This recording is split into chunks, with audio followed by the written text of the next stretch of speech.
আমরা কিন্তু এই মুহূর্তে দাঁড়িয়ে রয়েছি দেশবন্ধু ক্লাবে এবং এই ক্লাবের এবারের যে থিম সেটা কিন্তু একেবারে আগরতলা শহরের প্রত্যেকটা থিম থেকে বেশি নজর কাড়া।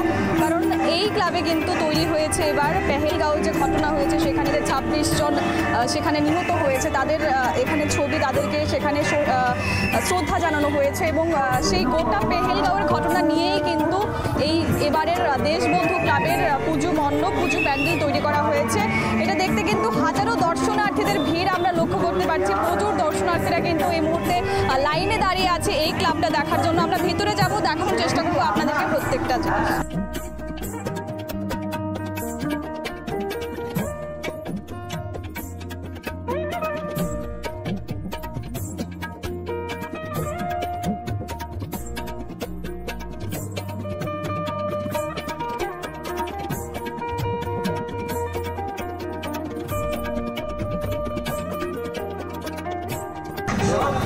এই দুর্গাপুজো যে প্রত্যেকের জন্য একটা আলাদাই করে একটা তাৎপর্য বহন করে সেটা কিন্তু প্রমাণ করছে আজকের এই দেশবন্ধু প্যান্ডেলে এসেই একটা চিত্র দেখে। আমরা কথা বলবো ওনার সাথে, তারপর আপনারা পুরোটা বিষয় জানতে পারবেন। আপনার নাম? শিপ্রা সরকার। আপনি কি আগরতলার বাসিন্দা? কটা পুজো ঘুরেছেন? আমরা পাঁচটা।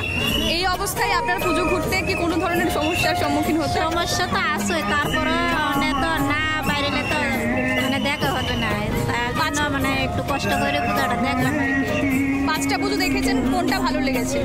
ভালো লেগেছে গোসাবাজার একটা দেখছি, ইন্টারনেটরা একটা দেখছি, আরেকটা সামনে নাম করতে পারতেছি না। এই 3টা পুজোই ভালো। আপনি সবসময় এরকম ভাবেই পুজো ঘুরে? এরকম ভাবে। আচ্ছা, কাদের সাথে এসছেন আপনি? আমি আমার মার সাথে আর মেয়ের সঙ্গে মেয়েরে নিয়ে এসেছি। আচ্ছা, আপনাদের ছোটবেলাকার একরকম পুজো ছিল আর এখন একটু অন্য ধরনের পুজো, কেমন কতটা পরিবর্তন মনে হয়? এখন মানে ছোটো থাকতে পুজো দেখতেই পাচ্ছেন এই অবস্থা।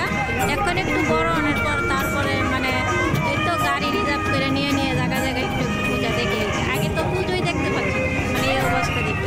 আচ্ছা, এখন গাড়ি দিয়ে চলাফেরা করে করে পুজো দেখছেন? হ্যাঁ, জায়গায় জায়গায় গিয়ে তারপরে দেখা। অসংখ্য ধন্যবাদ আপনাকে। যেটা আমরা বুঝলাম যে যত কিছু সমস্যা থাকুক না কেন দুর্গাপুজোকে নিয়ে